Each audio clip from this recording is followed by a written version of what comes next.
everybody and welcome to Brain Linker. In this video, we are going to learn RESTful web service using Spring Boot. If you are unfamiliar with it, then the first thing that comes in your mind is what is RESTful web service. The term itself contains two words. First is RESTful and second one is web service. We will first understand web service. According to Wikipedia, web service is a server running on a computer device listening for requests at a particular port over a network. Actually, server may pretend to be monkey at times, but it's not.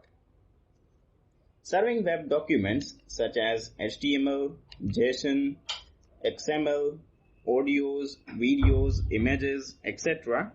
I think web service is pretty much self-explanatory. If it's not, then let's make it straightforward. Suppose you need a feature in your website to display map-related services.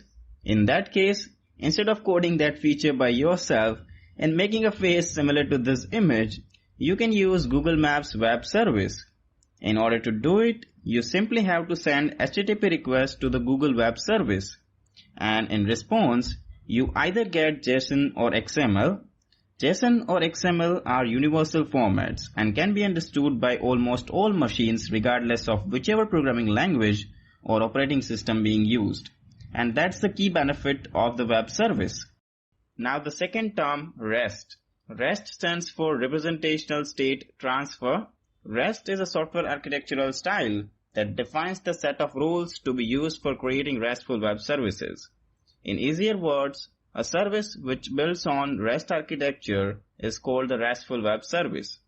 REST has certain architectural constraints. We will not go much in details because this is a hands-on video. Rather, we briefly discuss each one. First REST constraint is client-server. It can also be known as service requester and service provider respectively. Server has resources. Resources can be a text, image, video, etc. Client can access or manipulate those resources using URIs. Thus, URIs are like global IDs for resources. Second constraint is uniform interface. It suggests that there should be a uniform way of interacting with a given server, irrespective of device or type of application being used. Means, client can be a web or a mobile app. Third constraint is stateless. REST uses HTTP for communication. That's why it's stateless. Means each request is independent and server will not maintain any session information across request. Means if a client first sends request to get video and then same client sends second request for the image, then server will not recognize that client even if it has been served previously. Fourth constraint, cacheable. Every response should include whether the response is cacheable or not, and if cacheable, then for how much duration responses can be cached at the client side. Client will return the data from its cache for any subsequent request, and there would be no need to send the request again to the server.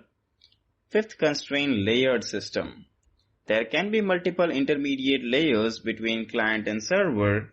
Intermediary servers may improve system availability by enabling load balancing. Means load balancer will select appropriate server to serve client request based on certain algorithm. Now as we know that REST uses HTTP, hence REST relies on HTTP methods to define what needs to be done on resources. First HTTP method GET retrieves one or more resources. Here client requests for the apple and the server responded by an apple. Second HTTP method POST create a resource from the submission of a request. Here client requests to add an apple in event basket and the server responded by an acknowledgement message. Third HTTP method PUT updates an existing resource. Here client requests to put apple of event basket in A2 and the server responded by an acknowledgement message. Fourth HTTP method delete deletes an existing resource. Here client requests to delete apple of basket A2 and server deletes the apple and responds with deleted message. That's the end of HTTP methods. Here we have discussed only the important methods of HTTP. There are one or two other methods as well, but they are not needed at this point. That's it for today's video. I know that I had covered only theoretical aspect in this video, but frankly speaking, I had a plan to include practical in this video itself, but it's gonna make video much more lengthy. That's why we will implement RESTful web service using Spring Boot in the next video. Until then, this is Vishnu Nadanpura signing off. Thank you for watching. Don't forget to subscribe us. Please press the bell icon for latest updates. If you have any doubt about the video, you can ask me on the comment section. Goodbye.